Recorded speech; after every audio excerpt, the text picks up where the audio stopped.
Hello. My name is Yancey. I'm the owner of Viscous Performance. I also work closely with the guys over at Afterworks Hot Rodded Shocks. And when I say work closely, we're in the same shop. We've all decided it'd be a good time to start making some videos to help our customers better adjust our shocks. And today I decided, you know what, I work on Santhuffs a lot. And one thing that you have to do with Santhuffs is prime them prior to installing them. So I wanted to show everyone how to adjust them and prime them prior to installation. So first off, let me go over what adjusts what. This up here, we call this the sweeps, and that adjusts your extension or your rebound. This down here is your compression knob. So prior to priming them, I like to have it set 12 sweeps from full tight on extension, and if I get done with them, it's 18 clicks from full tight on compression. If you have someone else service your shocks, you may need to get with them to figure out where they would like them set to prime. To tighten the rebound or extension, I use an Allen wrench that I keep in my wallet, and this Allen wrench you're going to put in on the right side of the window and sweep it to the left. And what that does is turn a needle clockwise, like you're tightening a bolt. So this one here, let me set it at full tight, and then I'll back off to 12 sweeps from tight.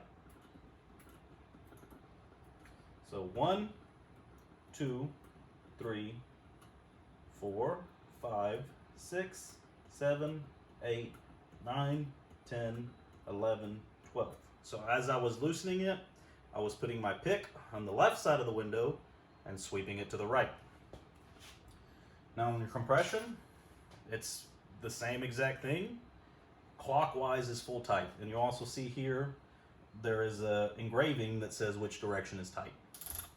So we'll go full tight and then back out to 18 clicks. 1, 2, 3, 4, 5, 6, 7, 8, 9, 10, 11, 12, 13, 14, 15, 16, 17, 18. Hooray, I graduated elementary, I can count to 18. Hopefully you can too. So after doing that, what you need to do is stroke the shock, stroke it through the entire travel. What this does is when these shocks get shipped, they're laying on their side like this. When they're laying on their side, air goes all over the shock body, all inside. And sometimes that air will get trapped in the compression valving. When the air gets trapped in the compression valving, there's no oil flowing through there, so there's no control. So all we're trying to do is get the air back to the top of the body. So just push it all the way down until it bottoms out and pull it all the way up.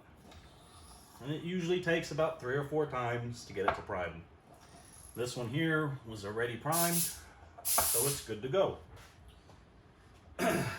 Now, the reason Santhuffs have to be primed, but no other shock brands have to be primed, is only because there's nothing in here to compress when the rod goes into the shock body.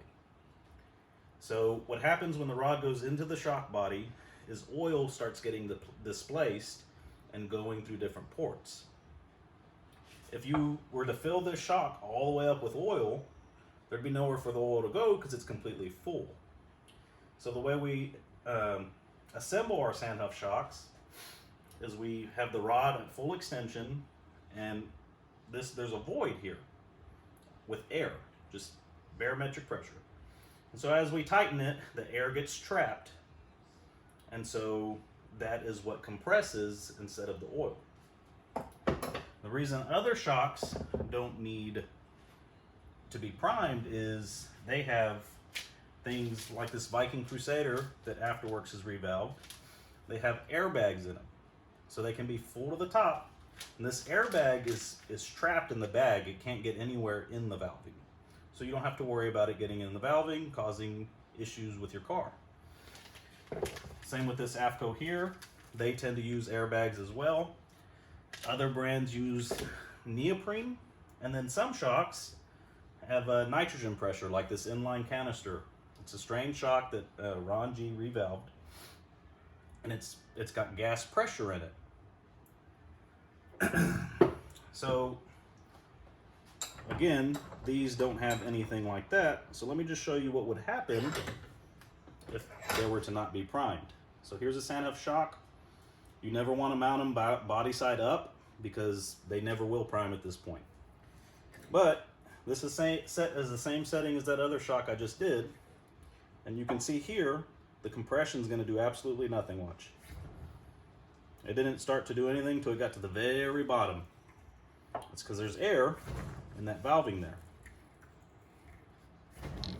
But as soon as I flip it around, I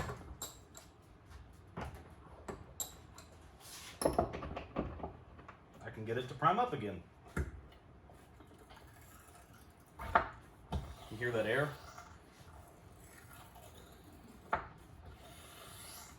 See, now it has resistance throughout the entire travel.